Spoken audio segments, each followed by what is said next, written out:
مرحبا بكم في أبرز مباريات دوري أبطال أوروبا ليلة الإثارة الكبرى.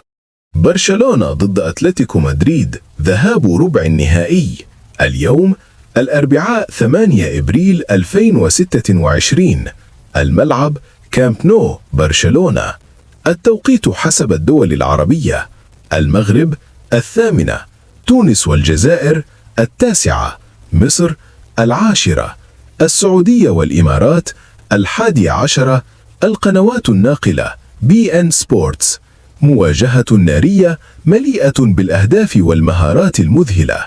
باريس سان جيرمان ضد ليفربول، ذهاب ربع النهائي، اليوم الأربعاء 8 إبريل 2026. الملعب حديقة الأمراء، باريس. التوقيت حسب الدول العربية: المغرب 8، تونس والجزائر 9، مصر 10، السعودية والإمارات 11. القنوات الناقلة BN Sports HD. صدام العمالقة بين باريس وليفربول، مواجهة تكتيكية مليئة بالإثارة.